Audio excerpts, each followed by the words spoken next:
Hey, good morning, everybody. Blessings to you today. Lord's blessings be upon you on this Tuesday. So, I was kind of having a little reminiscing moment um, and thinking about it's funny, the older I get, it's like the more sentimental I get. I don't know. I like to think I'm kind of hard, but the older I get, the softer I get. But I was having this little reminiscing moment. So listen, my teenage years were in the '70s, right? So I basically grew up in the '70s. My preteen years, we lived in Hawaii, and then my teen years, we were little town, Central Texas, Luling, Texas. Shout out to Luling, Texas, if you're on here. I had long hair, right? Again, teen of the '70s, long hair. I can remember, and I had this little. I don't even know why I remembered it, but you know how when you get out, when you take a shower, you take a hot shower, and I always took hot showers, and you get out of the shower, and the mirror is completely fogged up. I used to take the blow dryer, right? Because we had blow dryers for our hair. I guess you still do. I don't know. We took the blow dryer, and I would dry the mirror so that I could see it, so I could see myself in the mirror.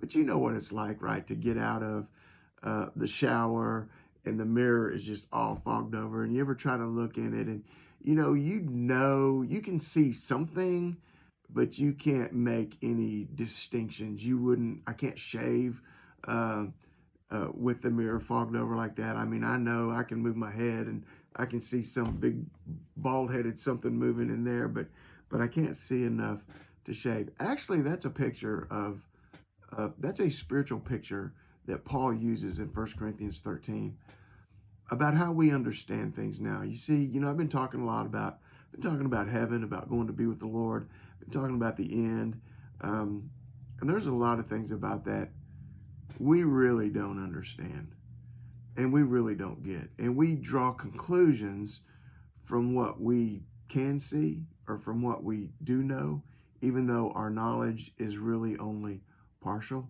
In fact, it's like we're looking in a fogged up mirror and we know something's there, we can see something, and then we try to make these spiritual determinations based upon what we can see in a fogged up mirror, when the truth is we can't really see any details.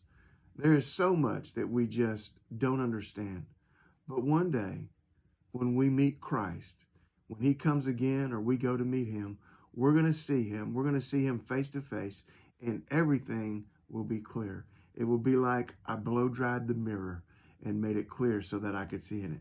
That's what Paul is saying in 1 Corinthians 13:12. He says, "For now we see in a mirror dimly." We see in a fogged up mirror. But then we will see face to face. Then we will be able to see clearly. We will see Christ, and we will be like Christ, and we will be with him, and we will be able to see clearly. Now I know in part. Now my knowledge is only partial.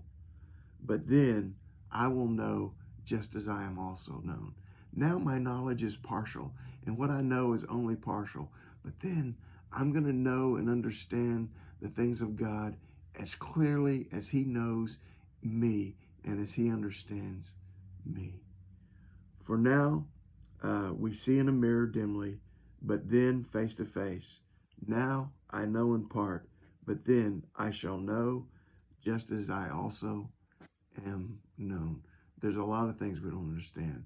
There's a lot of things that we'll never understand until we meet Christ and we become like him. Don't worry about what you don't understand. Just lean into Christ and just know that one day you're going to be like him. One day you're going to see him face to face.